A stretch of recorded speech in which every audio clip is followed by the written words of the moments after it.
Yo, yo, yo, yo! What's up, all you burners, stoners, and potheads out there? This is Weedman 420 with the Weedman 420 Chronicles. How are all you vipers doing out there?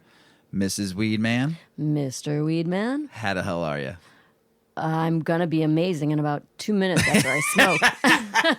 Right now, I'm all right. Yeah, all right? I'm all right. All righty, then. We're going to get going with the show. This is our 420 Smoke Sesh special, and with the fam, we have two special guests here, and I'm going to introduce them to Mr. G. Hello, hello. How you been, brother? I'm doing It's been a year. It's been a year. It's been a year since you've been on the show. Yes, indeed. I know. It's been a long year too. And we have a special friend that I've met about a year ago. Yeah. The Metro Blac. How y'all doing? Thanks for Metro. having me, Mr. and Mrs. Weed, man. So Yeah. excited, so excited. So we're going to smoke here in a minute, but first and foremost, we ask all the newbies on the show the same question. Metro, this one's for you. You smoke weed because? I get it honest. My mother and my father are master bakers, but they're both stoners. They are no longer together, but I can only imagine the conversations they were having as they were baking. Before conception. So it's in your blood, baby. In your blood. baking. It's in my blood, literally. Well, that's what I said that about my dad too. My dad sold weed. Mm-hmm. The sperm had THC going Yeah, through it, I baby. had to. And I had to. I came out Weedman 420.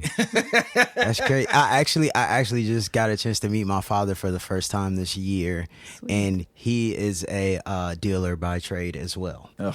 Wow. Yes. It's in your blood. It's in my blood, literally. Awesome. I know Mrs. Weedman is ready to smoke. I am. How ready are you? I'm really ready. All right, we're all going to smoke a strain in honor of 420, a Jack Herrera strain that a friend of mine gave me, Mr. Bentley of Arise. It is called Jack Herrera. We've smoked this on the show before, but I'm throwing a shout out to him because he gave us the weed, and we're smoking it out of a Spleef Society wrap. It is a chocolate wrap, and I'm super stoked to try. Briggs, thank you from Spleef Society. Mr. B, Mr. Bentley, thank you for the weed for this show. We appreciate you. So we're going to smoke, and then we're going to talk a little bit. Mrs. Weedman needs it. She had a rough day today. Computer broke down, trying to get our website going. As all you know, 8decades.com is starting up, and Mrs. Weedman had a rough one, so I knew she couldn't wait to smoke this strain today. Yeah. So let me ask you a question. I'll start with Metro. What's your favorite way to smoke?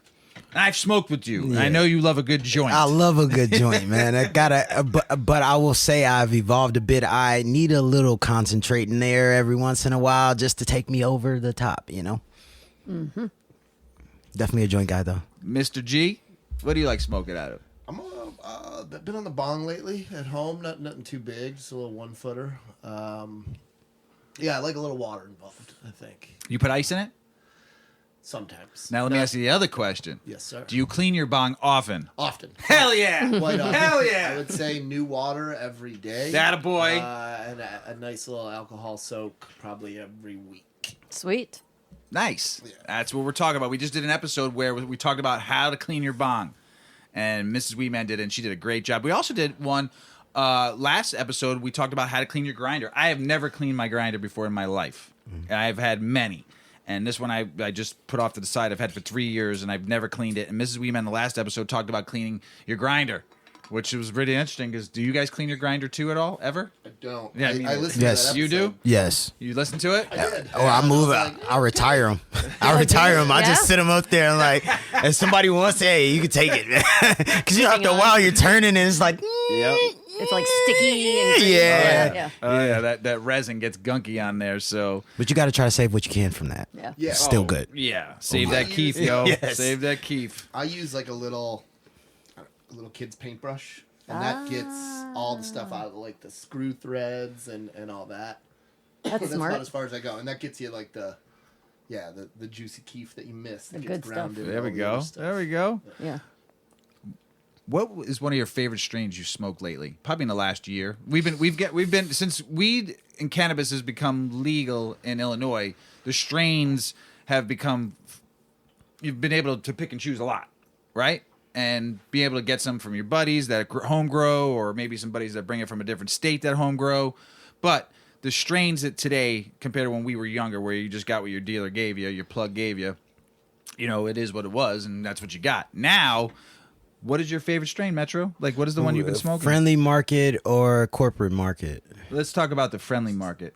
Okay, I recently had something from a brand called G Baby Premiums, and it's called Magic, but it's in a blue bag like Orlando Magic, so I'm assuming they mean it's blue magic, but it was very beautiful. It was pungent, and it was a very good 50-50 hybrid. You got great body, you got great head, but I could still create on it, like, so. Nice. Good stuff. Mr. G. Been digging on the legal market. I've been digging a lot of stuff that Revolution's been coming up with. I tried some of the Florida Orange. That shit was dope. Shit's really Shit fucked good. me up. Oh, that was, That was yes, good. That was really good. That was really good. And the Gorilla Cheese was a popular. Don't like cheese selection. strains. Goes right to my head. Don't Yeah. like them. That's what I like about Gorilla it. Cheese. Yeah. I just don't smoke cheese strains. They just go right to my head. I can't do it. Can't do it. You know what Lately, that new Florcal, I grabbed a cart of that. That just Oh, had that come. Candy Rain is nice. I've not tried it yet. Lotto is- Blue Lotto. and So what that's is the that? indica. Candy Rain is the sativa. It's Yeah. delicious. It's rosin, which there's not a ton of that in Illinois. So None. it's kind of fun. No. I think that's going to be a big word here soon. Yes, definitely. And that's doing it. The Blue Lotto yeah, flower is good too. I tried That's what I it. heard. That's what Yeah. I heard. I love Jenny It's Kush too. Delicious. I love Jenny Kush. The cart itself is delicious. One of the best tasting carts I've ever had.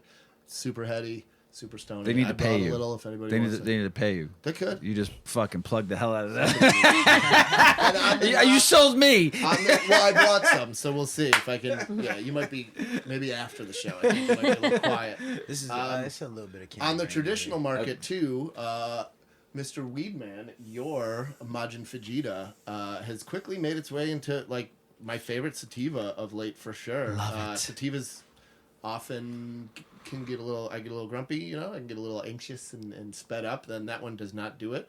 And I'm proud to say I have a little baby fledgling Vegeta at home. Found a seed. Yeah, He yeah. found it. Seed. The That's one and awesome. only seed out of Sweet. everything I've pulled buds out. He got the one, which I'm That's happy pretty about. cool. You growing Super Saiyan flower, huh? Yeah.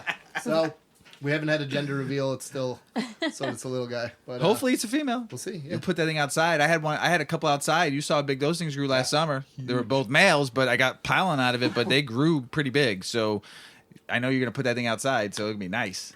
Maybe we'll see. Yeah? I might invest. Nice. Do the old indoor. Love it. We'll see. Love it.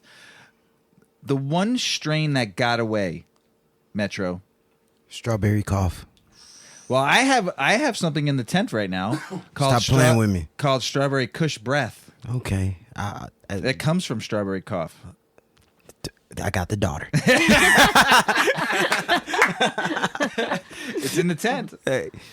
In the tent. You'll have to try it and see what you think.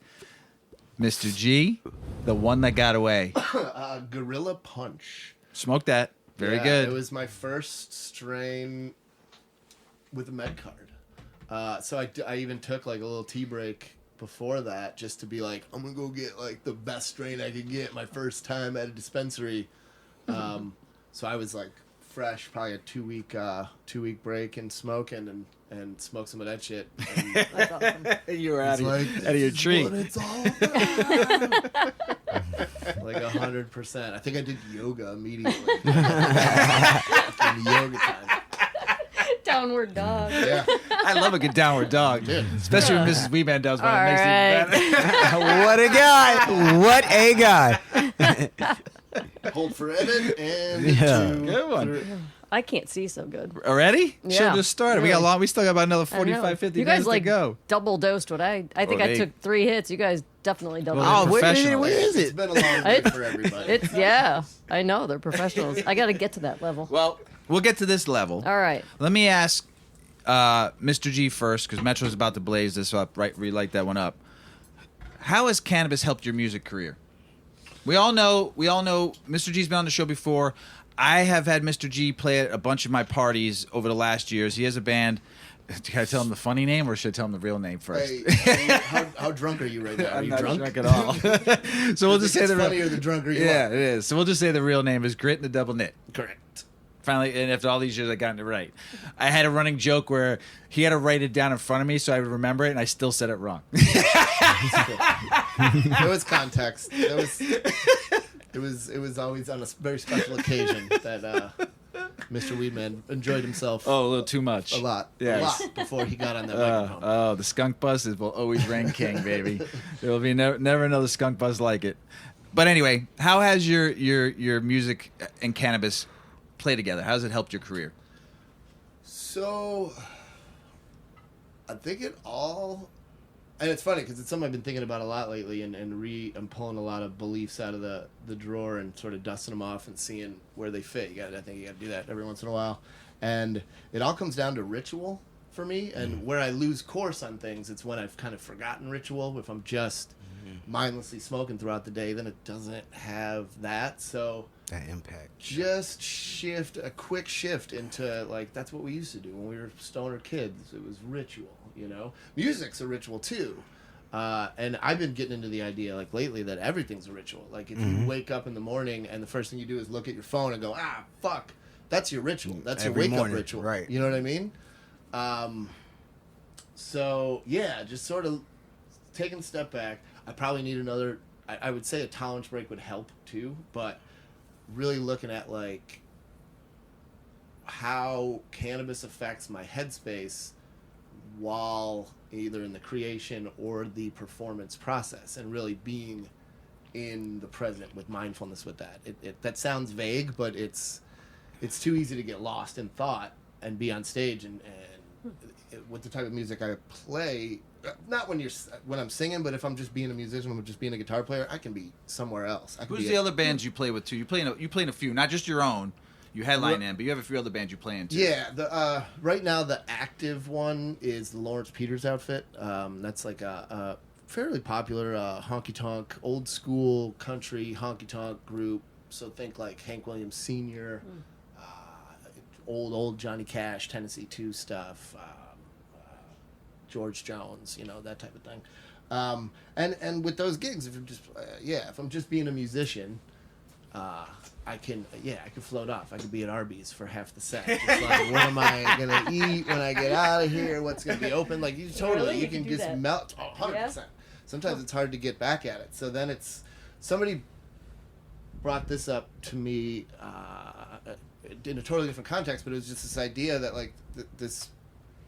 She was like fascinated that musicians perform for audiences and also themselves. Like you have an inner monologue. And definitely. How much are you devoting to each? How much are you listening to each? How much energy exchange do you have with each? And cannabis can really put you into a present state where you are paying attention to that shit and getting returns from it. You can also go totally negative with it and just be like, this crowd's not listening. I keep fucking up. Like You can send them the vibe if you do it right. Indeed. Yes. Yeah. And I'm excited to see what might come from like consumption lounges, because music and booze are what goes hand in hand now, because booze is legal to sell to people that are at a concert, where we don't have that yet certainly in Illinois, and I don't know that anywhere in the country really does that anywhere indoor. I mean, obviously, you go to a concert, you're going to smell weed, you're going to probably get a contact high. What I'm saying is like starting to see spaces that are built for it. Sanctioned consumption lounges. What are those crowds going to be like? That's going to start to be our kind of crowd. I hope. Freaking amazing. Right. It's going to be a new thing, and people are going to shut the fuck up. It's going to be awesome. All you're going to hear is just like. Can we say what we tried to? Wait. Can we say what we tried to do in Evergreen Park? We might as well say it. Yeah. Where we live at, we went to the mayor and asked the mayor if we could do a consumption lounge here, and we got denied. You got to just. Was it a harsh denial? No, or, it was wasn't not a at this harsh time. denial. Not Okay. At this time. They're learning to embrace it. They have Okay. 2 licenses. Yep. They Okay. approved 2 licenses. She didn't say it wasn't He a said, hard no. what a guy. It was maybe later. It was like, Okay. Kind just of not right now. right. We'll revisit. We'll get there. Yeah. There's progress in that type of Yeah, discussion, right? though. Yeah, You know? a little Yeah. progress. New Yeah, mayor. I gotta give it up definitely. for her. She didn't say. So we're going to invite her to our party. and get her high. Yeah, And definitely. talk about it again. Yeah. Definitely. Don't say that. She's not gonna want anybody to know. Don't tell. Blackmail. So go ahead. Sorry, Mr. G. Sorry. No, and that's it. That's it. I think remembering the ritual. Another thing that comes to mind, just like the first time I remember the best high, like when I was pretty young when I started smoking, but like 14, 15 years old. I remember like that combination of when the sky, you get that full moon where the clouds are like ringed and you're just like, it's like stoner shit. And all I was doing, I had a guitar, an acoustic guitar, and I had my ear pressed all the way up to the wood, and I was just going like, and just like So quiet. really spacing out. Like it was like shaking my whole head. The sky was awesome, and I was like, yeah, that's what's up. That's the dragon I've been chasing probably this whole time. So I appreciate the industry for accommodating all these new forms that I can try To get there. Yeah. Say that. Metro.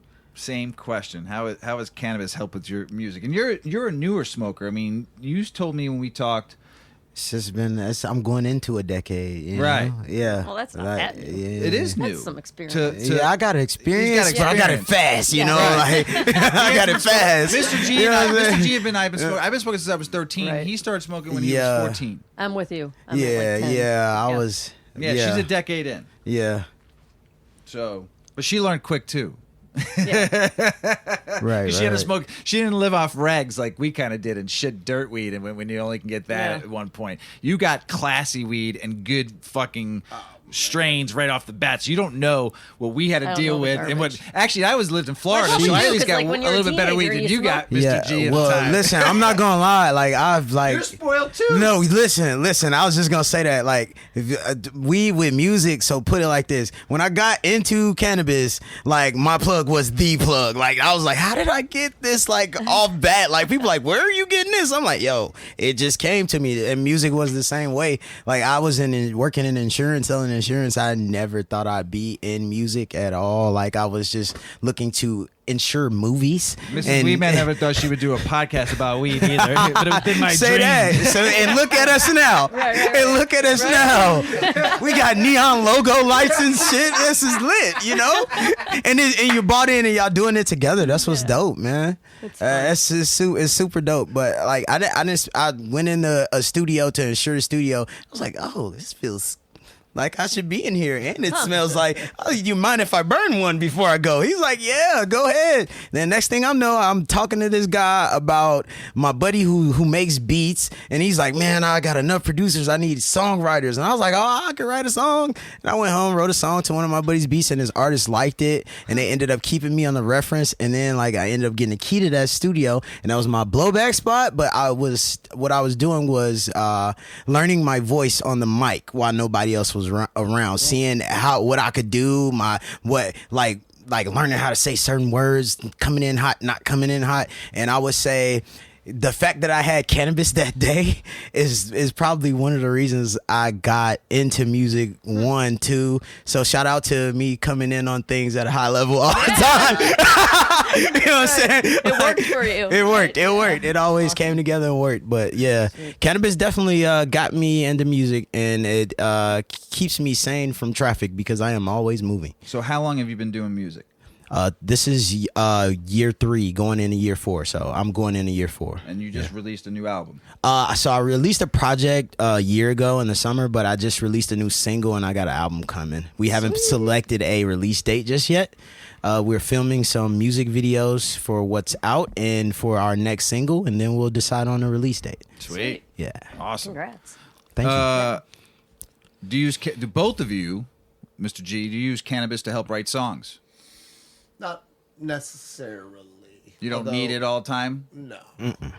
No, I don't know if that affects. I mean, I'm sure, as I believe your topic was last week, set and setting, I think plays major. That was right up your alley, too. Yeah. The set and setting. I knew it is, because you're about meditation and weed, too. And For all sure. Yeah. Yeah. It's been a while. That's the most important thing. Yeah. But yeah, it songs come. I don't have a process, or I have an evolving process. It's always changing. So there's not a particular. Do you artist to artist? Do you chart your process? Like, are you like watching how you're moving and like moods and what's happening in the days when you feel like I thought it was only me. No, not yet. That's a project. Okay. Is to start paying more attention. Okay. Why is lightning striking? Right. Right. Which I don't know if that's. I'm learning my rev up points. I'm sorry. That's why I asked. Sure. No, that's what's up. And that's huge. And I think there's a ton that can go into that. And I think those are all little unlocks in the game, like a lot of stuff goes into that. And cannabis is one of them. I'd say that for sure. Ashe. Matt, Yes. you? That's super cool. Do you need it to write, or can you do on No. off with it? Or do you get more inspired using it? I will say that there's this moment when I'm in the stew with my producer, and like I feel it, and like when I'm writing or I'm in the booth, it's just going and flowing. I don't feel cannabis. I could have smoked the eighth by myself. I don't feel cannabis when I get to that point. Right. And that's what you were saying earlier. mindset. It's like you're connected, and maybe it helps connect. Maybe the cannabinoids help the connection. I'm never gonna slight it, but I think the high and adrenaline from like it feeling right is outweighs the THC and the terpenes. Sweet. I have found though that there's certain strains where I'm creative, not musically. I couldn't read music if I had to. I like music a lot, but when I get creative, it's usually drawing something or coming up with an idea of creating something physical.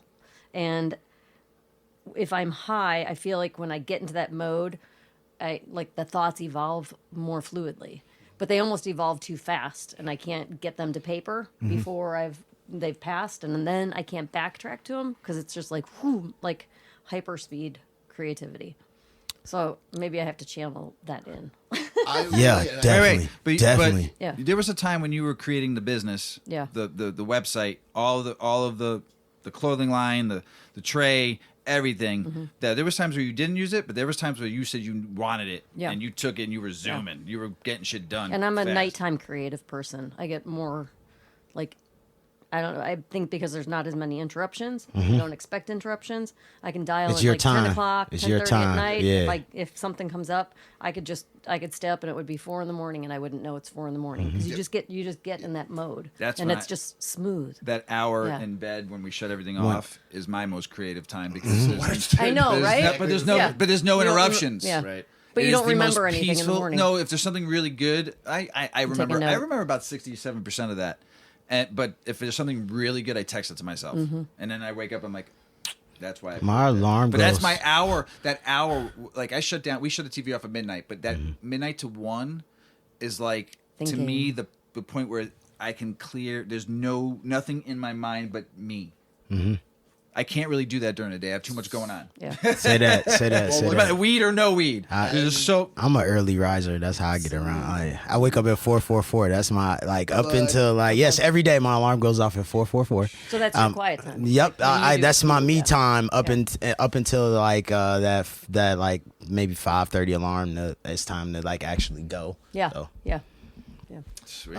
What's funny? Oh, nothing funny. What's kind of cool about that is that is a very meditative. The nighttime, I know. I don't know shit about the morning because I don't. Man, I do know that if I get up early on purpose and like have purpose to it, I do have a good day following. Like I will have a boost to my day following. Right? If I'm like, all right, fucking, I just don't do that. I stay up. I just do. That particular meditative time is, besides all that, I don't know, like you can get into some type like little woo-y type stuff. I'm in the most. Me and you get into the woo when we speak outside. I always get podcast. into the Wu-Tang, man. The woo, Come on. yeah. the woo, the like, I know the your woo-woo. crystals and your planets and all Yeah. that. Well, they say if you were to believe in such a thing as manifesting, they say that time Ashe. as you fall asleep. Ashe. Is when the gate is open. Yeah, that to me is They the say most. that with But here's the whole thing. When That kids is are little, that's like that. Those minutes before they fall asleep are the most memorable. Like their brain is so like balanced at that time. Well, For see, that Spend time reason, talking I have about- not had a television in my room since college. That's our quiet time. That's Yeah. our Yeah, I don't quiet want a time. TV in my room. Yeah. Like I want doesn't- straight. yeah. I We want watch- my thoughts to reign. Well, we watch supreme our here, one show you know? together. That's our hangout time, and then we shut it off, and then all of a sudden, the edible had just fully kicked in, and we're both got done with our basement talk session down here for about an hour. So now my mind is really going because I'm baked, and the edible just kicked in when I shut the TV off, and my mind is now zooming of thoughts of like, how can I change the world? Right, It's the 100%. perfect point right there. You think you can The show, sometimes. the show. But I think about, Right? I think about Yeah. I think about the show constantly. Like, what can I have done better? What's the next topic we can do? What can I make me and Mrs. Weeman flow better? What do I? It's always about the show. It's fire. And what comes with You it. know, like when Mrs. Weeman was saying that, like sometimes when you do your ritual before when you're creating that thoughts and they come too fast, what's helped me when I see them coming fast is I sit back on them and just let the whole picture paint. I'm like. Like really let them be. Yeah, just let them be, and then go and get into your focus mind. You know, Instead of trying to keep becomes- up with It yeah. almost becomes for me an exercise in listening more than it is creating. Because Yep. you all of a sudden Listening like, to you just yourself, go, oh, yep. shit, it's happening, and you're like, Do you like using? Saying Do you it's like hard to using? do. Do you like using cannabis during the show or before and after? Like, what is your ritual then? I will not smoke within 4 hours of a show. I don't think Cottonmouth is cute, and I spit kind of fast sometimes. So you got to be able to hear what I'm saying. So like I'll wake and bake on the day of a show, but I'm not gonna burn until after I perform. Would you eat an edible? Yeah, cause I'm gonna be I'm like moving around, sweating. I probably yeah, and that's only cause my adrenaline's moving crazy, like you know. Bring the hype. I get high as fuck for it. But hey, and everybody says, "How you smoke all day and you don't smoke before?" I'm like, bro, when I'm going to perform, I want you to feel it. Like, Honestly, it depends. Yeah. If I'm singing my own material, if I'm singing in front of a crowd that's going to be paying attention and strangers, it is doubtful. If I'm just playing guitar, usually I can get away with it. But if it's like a gig where you're open for somebody big and you're playing in front of a few hundred people, fuck, no, I can't. Do you want to? Probably. I played Now, so here. Don't smoke before you start, but look at the crowd, and you're already now you're comfortable. They know you, and like 3 songs in, that's when you light up. that. Okay, let's go there. Sure. I could do that. I'm not gonna lie. I could take a couple. Let me get a couple I feel puffs. like the theatrics of doing that would switch off the discomfort. I almost feel like everybody saw that, right? That's the ballsiest thing I just did. So Right. I'd be proud of you. Truth. We're all good. True. I'd be proud of you if you did. do it. Let's see what happens Sunday. The launch party.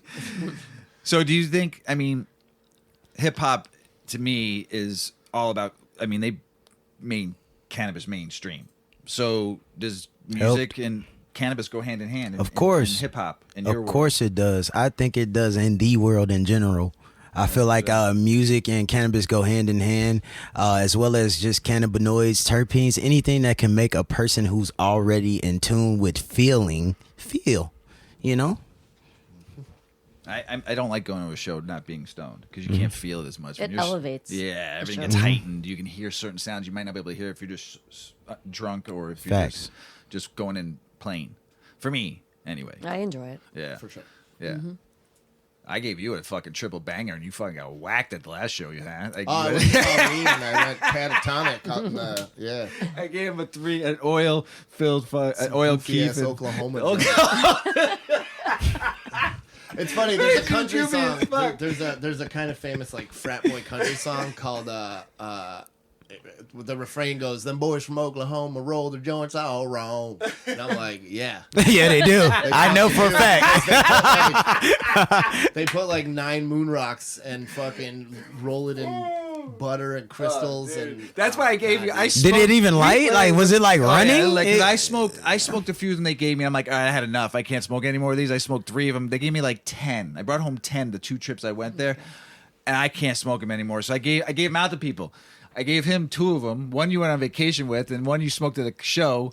And you text me both, dude. I'm fucking whack. Right. I have no legs. They had it all in there, huh?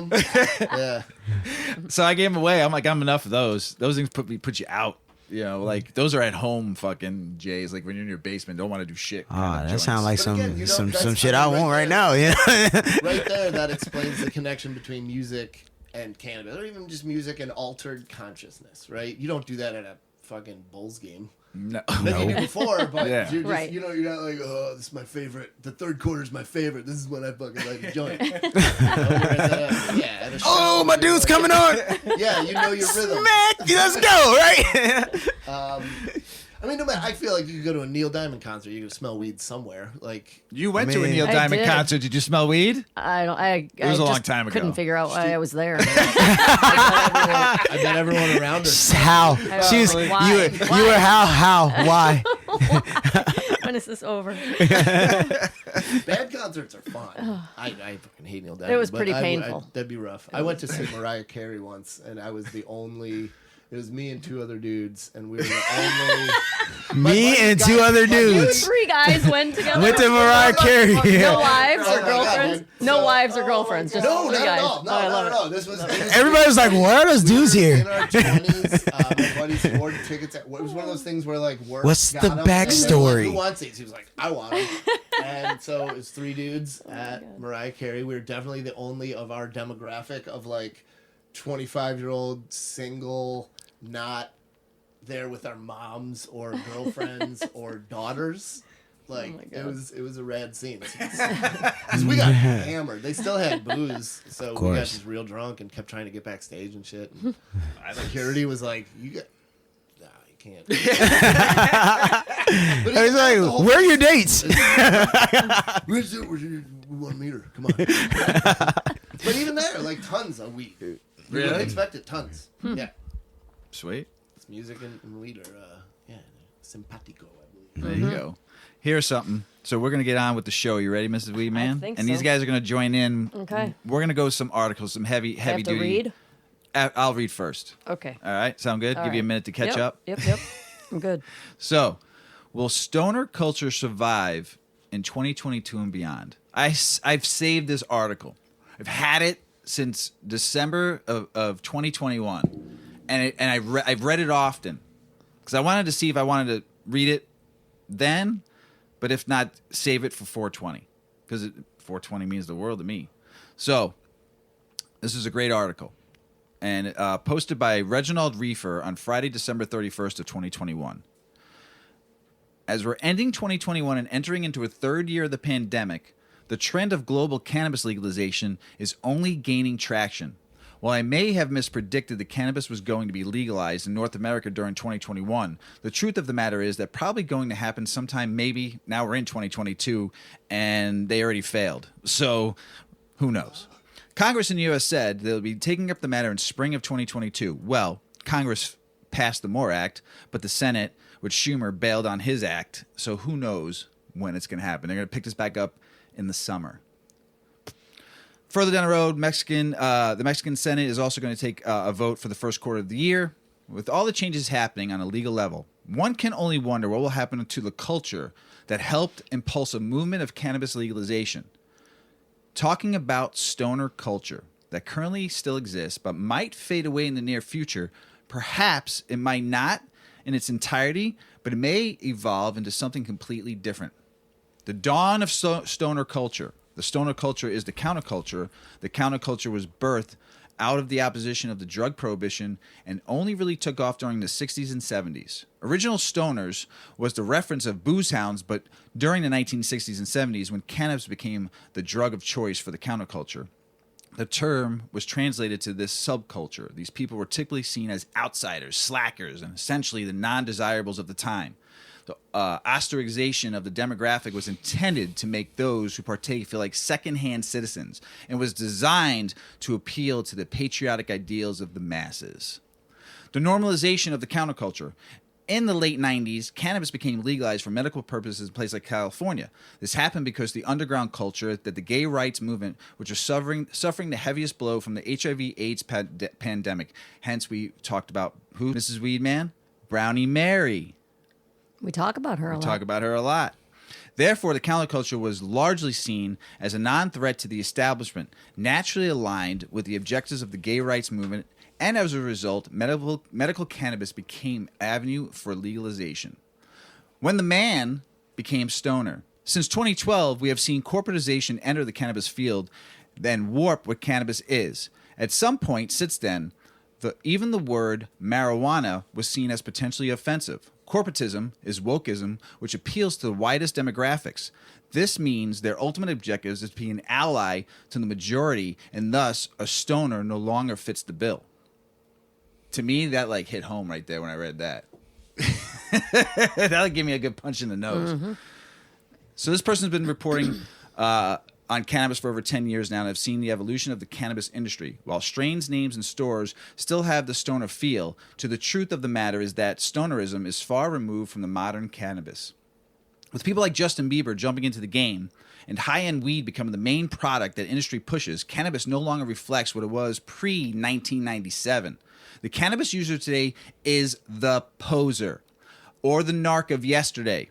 That was big. This fucking writer threw some deep. That's why I've saved this. Save this fucking article for 420 because it means so much to me. That writer seems a little. Dude, love it. He's poignant. Oh, love it.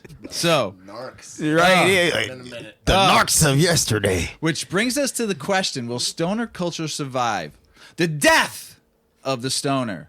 Corporatism aims to sell a product to the masses, and freedom-loving stoners might not fit the bill.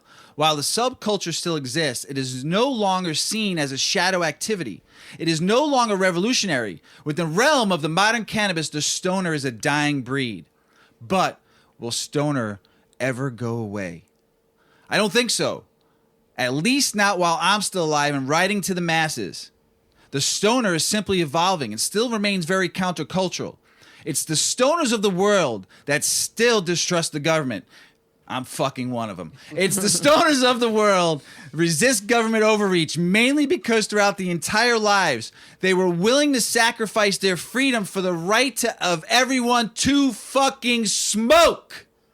Holy Stoners are cow. Revolutionaries. And while many modern cannabis consumers don't reflect the ethos of the stoner, the spirit of the stoner will always remain strong, you burners, stoners, and potheads of the world. In fact, we need to give thanks to the millions of stoners that paved the way to what cannabis industry is today. Read up a little bit. Ask some questions. Will the OG stoners please speak up? Are you a stoner? Are you a burner? Are you a pothead? Please speak up. Whoa, preach it. I've saved that fucking article, man. I wanted to read this article so many fucking times. Read it again. Will be posted as one of the on our It's references. all of the Read it. above an option. Mm-hmm. Stoner, burner, pothead, all of the above. All of them. Yeah, man, there's always going to be a binary to it where there's something to fight against. Yeah, of course. In the parlance of our writer, we know the industry's run by posers and narcs for sure. Like, as you get into the top end elements of it. Write a song. Stoner culture can survive. Stoner culture can survive. It's been in my head. This is what I think about late at night. Stoner culture can survive. Mr. G and Metro writing a song about that. We can. Yeah, I'll run it through the. You can put it. I know you can do it. Probably not like that, but like No. definitely, yeah. you get a writing my credit. fault. We I don't definitely get give you paid- I writing don't get- credits. You know, I don't get paid. I don't get paid. You to get write writing songs. credits. On the wiki. Yeah, definitely. But seriously, that fucking hit home to me. That article fucking hit me hard. You know, I don't say this. I agree. Like you said, there's always there. Like Mr. G said, there's always a binary. You know, like there's always going to be something. Right now, yes, it is becoming legal, but now we have to fight to be free with it being legal, because there's still a negative connotations on smelling like cannabis when you walk in somewhere, whether you're a medical patient or not, or there's still the verbiage that cannabis is a drug. You know, so like we are fighting still. What's our line? Stomp the stigmas. Indeed. Stomp the stigmas. Yeah, and that's there. As long as there's a stigma, and there will be for a while. Maybe revisiting this conversation in 10 years, it might be different. It will be different. I mean, it can't not be. It'll change in some way, but there'll always be something to rebel against and to. Your kids will never know weed was never in the traditional market, or you couldn't just go to the fucking store and buy it. Probably not. Yeah. Mm. Right. Crazy. That's fucking amazing. That's to see crazy. that. They'll never know. But they'll That's never crazy. I don't have stoner kids, so culture. they won't know Right. about it. They I'll won't be even telling know those it's illegal. stories. I'll be like, what? You couldn't have weed? You can just go to the store and buy And it. it used to always have seeds in it. dry spells when one drug bust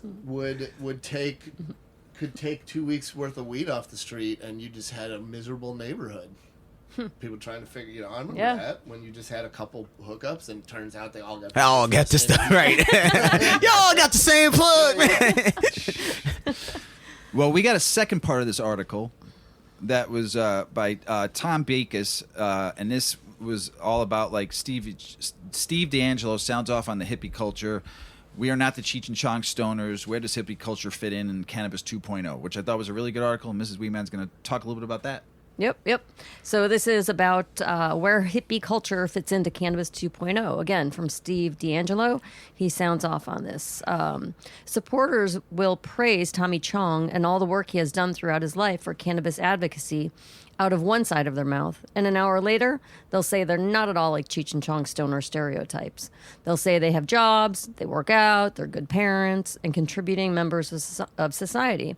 So how does Tommy feel that the new Cannabis 2.0 culture is denying their relationship to his Cheech and Chong characters as they push harder and harder for federal legalization? I'm working off an iPad tonight, and I'm struggling. I got to ask Steve D'Angelo about his theory. He had just given, a keynote talk at CanX Jamaica about how the world needs the hippie culture of peace and love more than ever right now. As if I was asking if hippie culture itself had to be killed off in order to get federal legalization. Steve is a very emotional guy and believes passionately about the cannabis plant and has done the time to prove it, no pun intended. While the answer became more emotional about hippie culture in general, the original question was just around what he thought about Tommy Chong and how federal legalization might not happen with the Republican-led Senate until we bury the Cheech and Chong stereotype. Either way, it's a wonderful and emotional answer by Steve D'Angelo about where hippie culture fits in with the current Cannabis 2.0. And this article is from back in 2019, so Yeah. this is when the Republicans were still in led the House and Congress and shit. But this was a powerful article too. So where the culture fits into the 2.0 rhetoric of we aren't like that, right? Nobody wants to be, I'm not a stoner. So this is coming from Steve D'Angelo. Here's the thing. Anyone can grow cannabis anywhere in the world. But what we had in the counterculture and what the Rastafarians have here in Jamaica is a culture that has sat with this plant. They've taken it seriously. They've learned the lessons that cannabis has to offer, and they've incorporated cannabis into their lives. Oh my gosh.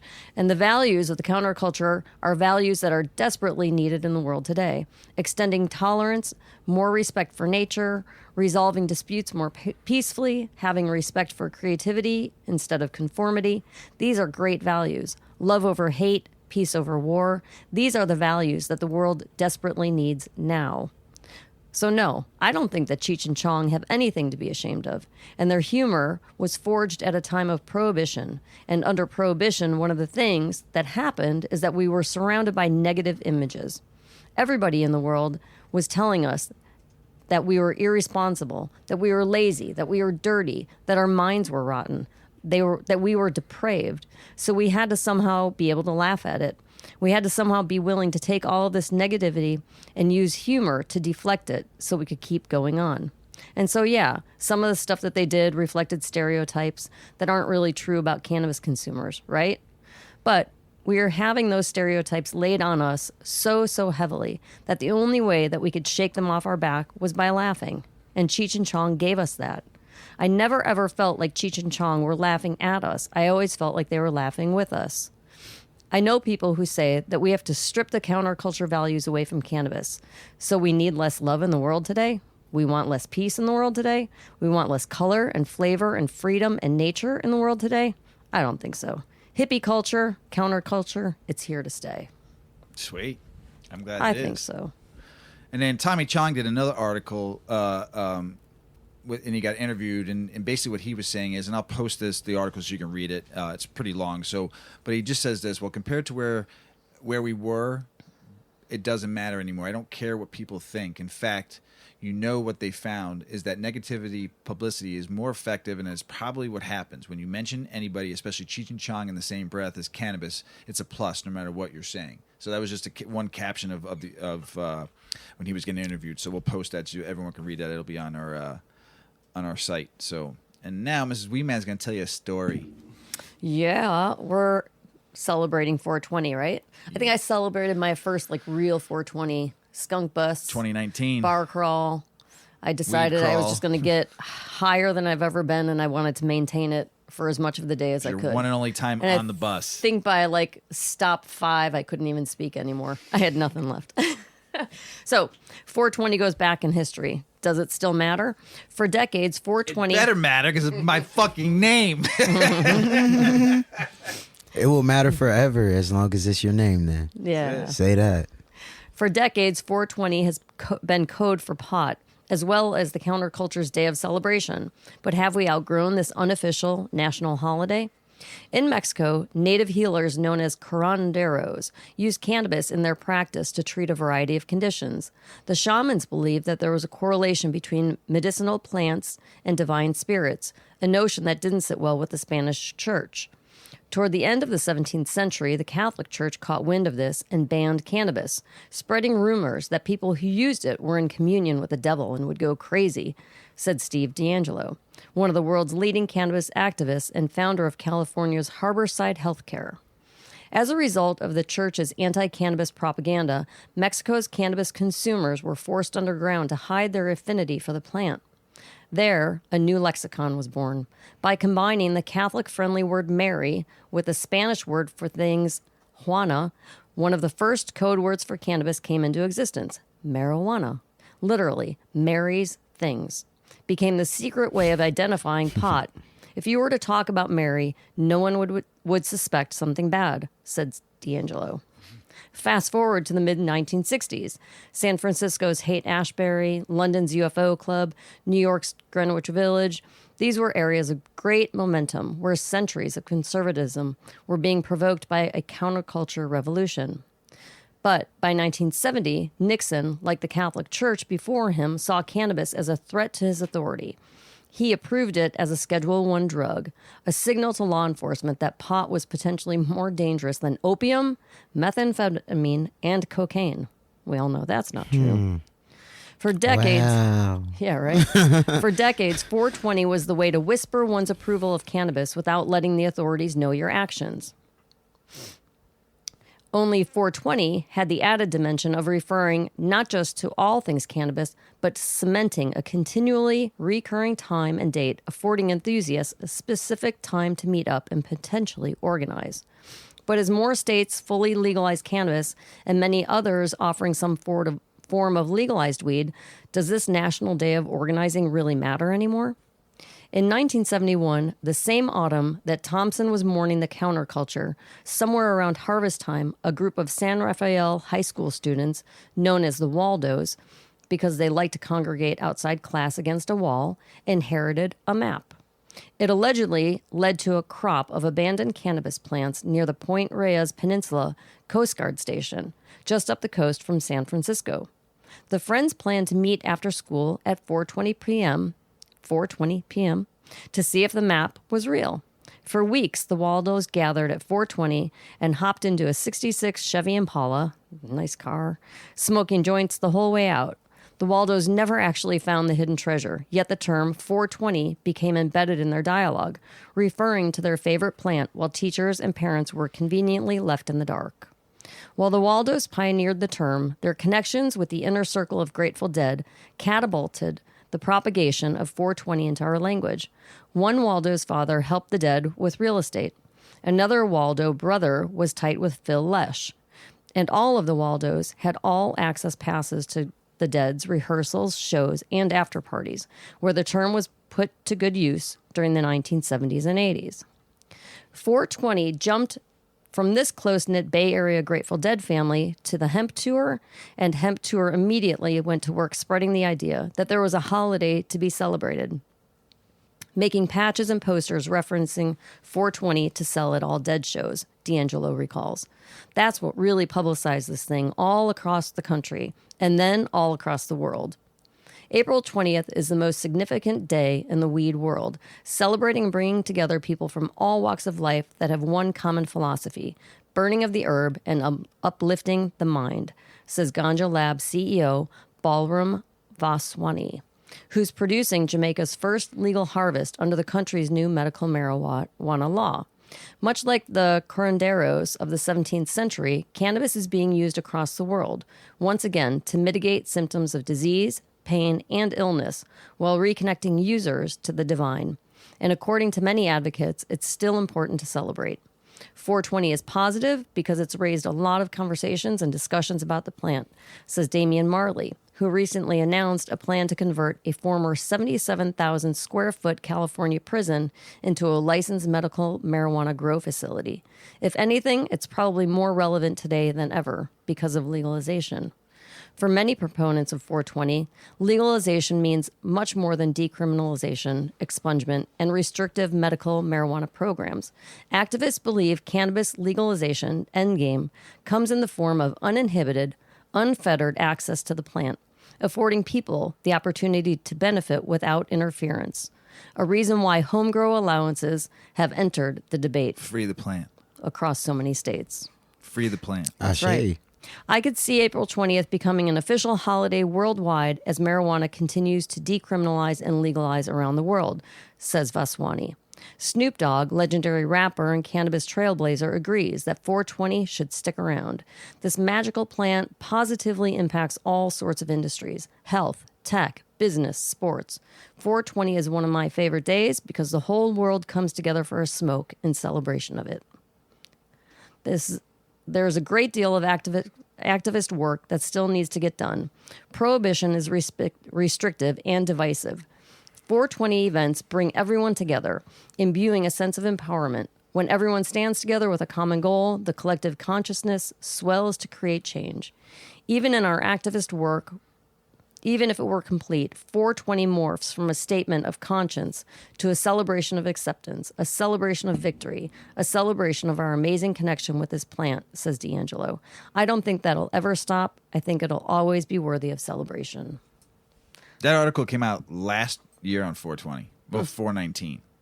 So I did a lot of research for this because I wanted this to be a real special show because, you know, this year would be the first time everyone's really actually out being able to celebrate 420. Yeah, man. You know? For real. Yeah. You know, I mean, this is like... Illinois became legal and everything shut down, you know? Rec 420. Yeah. I mean, shit. smoking joints. I said when COVID started, one thing I missed the most was smoking joints with people I love and care for, and just anybody. I love smoking joints with people, and this is like the first real time we've like sat in the basement with people and smoked some J's. For sure, fucking great.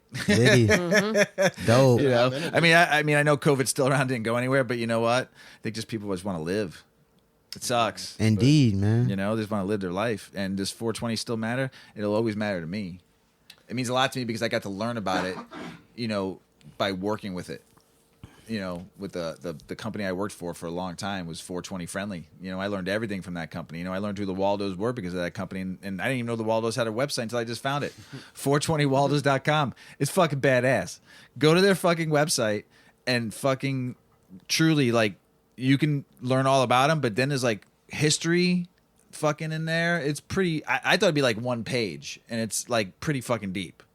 So past is there a copy of their original map in there? I don't know. I wonder if people like pound the pavement and walk that trail if it's for known. history part of it and for fun of it, just to be able for to fun. smoke a J. Yeah, and go walk where the Waldos walked. It'd be fucking great. It'd be kind of cool. But check it. They show pictures of the school. They show the pictures of the Waldos. They're on Wikipedia now. I mean, but this whole website is pretty fucking fantastic. So go on 420waldos.com.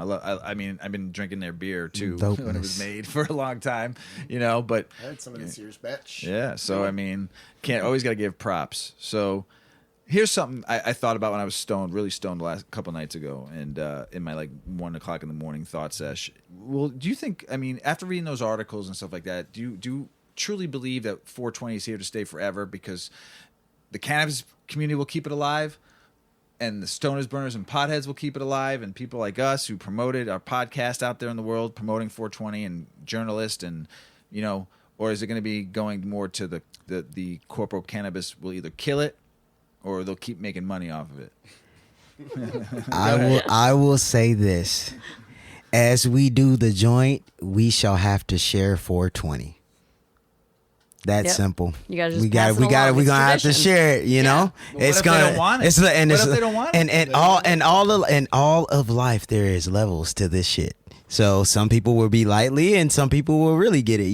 Let me explain. So here's my reasoning why. Because we all know in the cannabis industry in the United States, a lot of the major companies will eventually sell when it goes federally legal. It's just it is. Who cares? Let it go. Been around Get a your long billies. time. Yeah. Right. Good. I Good get for it. you. That's Yeah. what you want to do. But do you think somebody like an Amazon.com or a Mars chocolate candy or a fucking Constellation will want 420 in their Well, or you think they'll write it off and it'll still come back to us then to keep it alive? So they will always have to tap in with the culture to move cannabis. You will not be able to move cannabis without the culture. At any point will you be able to move cannabis without the culture, because right now what's happening is the culture is educating. So we're training the next cannabis friendly person, not corporate. They don't speak that language, but they're gonna have to tap in with us. I hope that's true. It'd be a money thing too. I mean, I think when you see, we just gotta have our paperwork together. We should eat too. When you're seeing at Walmart, when you see weed at Walmart, I won't buy it. Right. I'm going to Nordstrom for mine. I want that high end. I'm in Saks for my shit. I'm going to Wally's. Oh, fuck. Whole Food at least. Talk about this. I'm telling you, you never know. Bar at 25 Whole Foods. Marshalls, TJ Maxx. Yeah. 25, 30 years from now when I'm sitting fucking on my farm just growing my own shit and it's fucking in Walmart. But we can't forget about the craft growers either, man. Like, Well, That needs to be a real thing. Look at the booze industry when it comes to St. Patrick's Day. Some companies lean super hard into it, and you can buy green Bud Light or whatever they do. Everybody's Irish, and some companies it doesn't make sense for them to do that. Like Jose Cuervo isn't really leaning super hard into St. Patrick's Day, so as soon as corporations can get their hands on it and they're gonna run it through a spreadsheet and figure out 100%. Events, man, they're going crazy on marketing. But I even think that as it moves down that line, the culture will get it back. You know what I mean? Like, then it'll be back to being ours, and it won't be about... Maybe it'll be about, hey, we can stock up. That's great. It'll be our Black Friday, Say that. That's what we're at the Walmart beating the shit out of each other for the name. Yo! They got the ounces! I get the Bubba Kush. $80 ounces! If you're here for marijuana, please move to the left line. Listen, you're gonna see one day. What will kill me though? One day you go to Home Depot and you'll see fucking clones that you can buy at Home Depot. Like in the garden center. I don't know how to feel about that, man. Yo, so That's what I'm saying. Your kids might not ever grower. know what a plug is. What a fucking traditional market it'd be like is. telling us tomatoes used to be illegal. So, but that's the same. Hey, but that's the same as liquor though. Like there's a generation like you guys. You know, there's people that I know that work in liquor that have done that before, and like. That was like, oh man, you were shooting them up to get your hooch from point A to point B. Now it's like, man, people would rather you drink liquor than smoke marijuana. Yeah, that's so weird. That's so weird. Hey, go get drunk. Kill your liver. Yeah. Go eat some sugar. Start a fight. You know? Right. I like sugar. I said I but- want to do like a case study and have like the same group of people over, set the same atmosphere. So same music's playing, same lighting, same kind of vibe, right? And serve drinks, high and heavy. Drink. Just get shit faced and see what happens, right? Maybe a dozen people. There could be some arguing at some point. Someone's gonna be sloppy. Someone's gonna puke, right? Now bring them people back like a week later. Replay the whole scenario. Got it. No alcohol, just weed, and like see the difference in the right. Oh, it's like man, night and listen. day. But people don't understand that. There's so many people that don't understand like the amazing difference between the two. I agree. Yeah, and it's in a fear. It's in a fear place. For Yeah. So, I don't mind it moving a little bit down the line into mainstream if it helps to grab some of those people. Also, it'll help with federal legalization too, and all Yeah. that shit too. I get all that, and it'll become the stigma will probably start ending. I've seen this game so many times before with corporations, Yo. and it still today drives me crazy because I'm not a corporate guy. Look, I'm a mom and pop shop guy. I just do not want to ever see a company like Pfizer or Moderna or Johnson already and in the Johnson. game. I don't want to see They're any already of in their the game. products, man. They're already in the I don't game. want to see. I don't want to see cigarette weed. I don't want to see any of They're that. already in the game, Man, forget You're gonna those see it. fools, man. That's the part I'm trying to say. You're gonna see it all. But look, Once it you know goes what? federally Hey, legal, if somebody wants it's that over. that stuff, they can have it. I'm not gonna call Right. it trash, Oh, but yeah. if you want There that, is actually a anti-nausea medication that is synthetic THC, not CBD, that you can get from your pharmacy. word. Yeah. Just found that out. Dronabinol. Well, you know what? Yeah. Makes it sound just the Yeah. most boring thing I know, ever. right? Hey, listen. Dronabinol. It sound, I was like, that sounds painful. Nothing you're saying sounds out of line. I'm just like, that sounds painful. I didn't know there was. It's what the synthetic? Next time somebody Synthetic? sells me a STEMI eighth, I'm gonna be like, this is some fucking dramatic. Yeah. Yeah. That sounds serious. Super serious. Where'd you get this? CVS? Shit. Fucker got dronabinol. Mr. G Yes, is sir. gonna sing us a song. You ready? Yeah. You ready for Yes, it? sir. Well, Mr. G's getting his guitar tuned up. Metro, you got anything else to say, yo? Man, this was a great experience. I'm glad you guys let me come through. I'm about to see Mr. G get down on his guitar and sing for us, and I really appreciated this conversation, man. This was a good feast of the gods, as I would call it. Yeah, you guys fed me. I hope I gave something to the convo as well. You gave a lot to the combo. It was great. This song here, Mr. G was on his computer, and I was looking at him on a screen instead of being live in the basement sesh, and he's doing it live right here in front of us. You all know the song Vipers. All you out there better be hissing when you're hitting that big fat doink. Mr. G, whenever you're ready, Viper, my brother. Alrighty. Yeah, this is an old reefer jazz tune, made probably most popular by Fats Waller back in the day. It's not necessarily 100% in my wheelhouse, so please forgive any mistakes in advance. Ooh, let me hit that before we get going. That's what I'm talking about. Pass that around. Puff, puff, pass, as Mrs. Weeman always Yeah. says. Ooh, yeah. Yep. Now we're And ready. as Mr. Weebat, I believe, has probably told you, listeners, the reason that this particular piece of slang exists about being a viper when you smoke weed is because when you hit a joint, you hiss. So this is how the 1930s treated that information.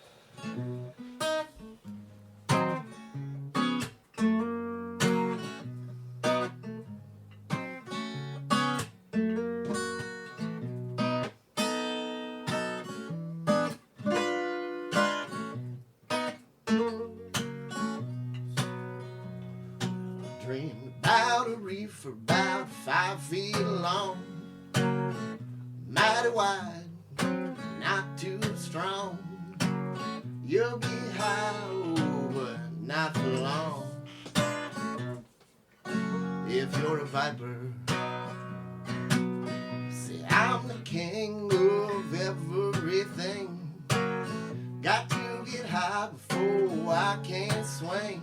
The bells ring, oh, ring-a-ring-a-ling, 'cause I'm a viper.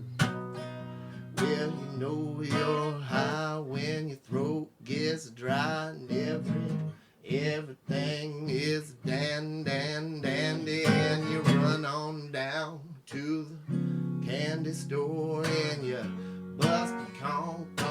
peppermint candy hall. Well, then you know your little body spent.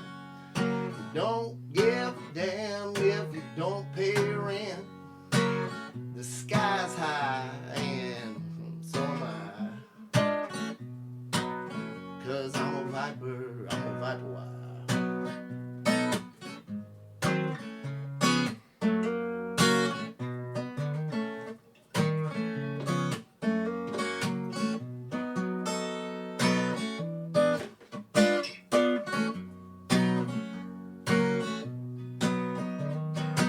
Know you're high when your throat gets dry and everything is dandy. So you bust on down to the corner store and you spend all your money on Fuego Takis. Yeah, you know your little body spent. Don't give a damn if you pay your rent. The sky's high and so am I. 'Cause I'm a viper. I said, yeah, I'm the king of everything. Got to get high before I swing. Hear them bells? Well, they ring, dang, ding.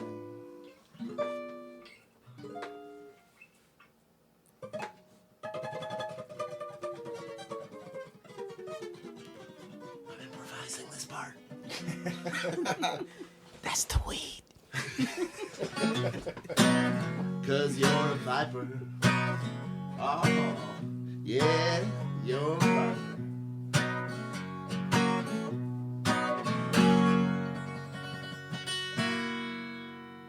Hey man, pass that thing. Yeah. All right. Hell yeah. That was fantastic. That's a fun one. Mr. G. Please look up Mr. Fats Waller singing that one to watch one of the original masters of cannabis culture and music. Thank you, Mr. G. And if you want to see Mr. G sing this live, come to Blue Island Brewery Sunday, April 24th from 3 to 6 p.m. 8 Decades launch party. You'll get to meet Mr. and Mrs. Weedman. Metro Black might even stop by and say hey and smoke a big I fatty might do joint. that. I might do that. You should do that. Mr. G with Grit and the Double Knit, and you might be able to hear Viper live. We're going to do it. We Hell worked it yeah. up. Hell yeah. Oh, It's man. up. Oh, man. Man, fellas and lady, this was a fucking great 420 episode. Super awesome time. I tell you what, I want to do this every year. I'm Gotta down. come back. I'm down. Gotta come back. Let's do it. I hear it. That was the first time I've heard Yuki. It's the perfect timing. The perfect Yeah. time. Yeah, she gave us an hour. Yelping. She gave us an hour. She's Come still and not get ready to me. sit here quiet. Enough's Boy, enough. Boy, did she grow, right? She grew. We've had her for 3 weeks, and boy, she grew 2 inches, 3 Something inches. like that. Oh, It's my Beautiful goodness. pup, though, Whole man. new Beautiful. dog. She ain't a Oh, puppy. Metro Black, please Yes. tell everybody where they can find you, listen to you, hook up You with can you. find me on Facebook, Instagram, Twitter at the THE Metro METRO Black BLAC no K. You can stream my music on Spotify, Apple, Tidal, Weezer, anywhere that charges you to spin music. You can find Metro Black no K. You have any upcoming shows or anything promotions? You got doing? I do have an infused tea party coming up May 29th. So I'm doing this series of events called Brunch with Metro. So stay tuned to my social media. You'll see where we're popping up and what we're doing. I let people pick my next single at my last brunch, and at this brunch we're gonna make it about the ladies and talking about health and just infused teas. And my wife has her own line of teas, so we'll be highlighting her blends at the event. Hell yeah. Sweet. Yeah. I drink cold brew tea. I make it myself. I gotta get some. Whatever you need. Like she's all about it. Yeah, I yeah. like it. I'll Sweet. plug it. I'll give it a plug. Yeah. For around sure, the for world. sure. Steep Hell yeah. Leaf, yeah. Cool. Steep Leaf? Yeah. I like the name too. Yeah. Mr. G? Yeah, you can find the particular bands, Grit and the Double Knit, at that on Instagram, Facebook, all that for socials. Also, that band streams on all of the same platforms that Mr. Metro mentioned. If you like putting a little scoot in your boot, the Lawrence Peters outfit is also that's a old school honky tonk band that I play in here in Chicago, which is actually a really vibrant scene here, a really fun old school vintage country scene. And you guys have a regular gig, right? We do. We play out at Fitzgerald's in Berwyn every Sunday for brunch from 1:30 to 3 p.m. Not every Sunday. I'm sorry, every first Sunday. And that's 1 to 3 p.m. for brunch. Otherwise, the schedules are posted. Well, you'll find the schedules on the socials for either of those bands. You can find recordings on any of the major platforms. Hell yeah. Miss Wee Man, fuck, great show. Yeah, it was fun. Got anything else to say? I'm going to wrap it up with a plug. I got a business. It's called 8 Decades. What? Check it Hey, let's get it. 8decades.com. Launching on I can't reach your hand. 420. There we go. Women-owned business right there. Gotta Let's love go. it. Starting it from the ground up. Ground up. They were Ground up. nothing. And well, we got Dirt. something. And we've gotten a little sneak peek. And world, you're in for a treat. Yeah. Real treat. It's Come- coming out here. Come hang out at our launch party. It's going to be fun. Blue Island Brewery, April 24th, 3 to 6. You get to see these guys hang out with us. Going to be a lot of weed, a lot of fun, some food, some beer. Really good beer. Really good beer. Great vibes. I'm already certain. You know. Gonna be a You lot know of what fun. it is. Yeah. It's going to be a lot of fun. Definitely. We still have a handful. I think we've got like, Come on. yeah. Okay. Fuck Mr. it. Weedman said Come on, just come show on. up. Yeah, Just show up. Pull up Big enough. on Room me. for everybody. That's it. That's it. Pull up on me. Make it a good problem for Al to have over there. That's it. Mr. G, thank you again for another great year. Yes, sir. Metro, Man, thanks for having me. Yeah. I appreciate you. Thank you. Mrs. Fun. Weedman, Yep. love you, hon. Love you. All right. Okay. Hey, everyone out in the world, we love you out there. Happy 420 to all of you. This is your day. Burners, stoners, and potheads, never let it die. Your day. To all you out there, I love you around the world.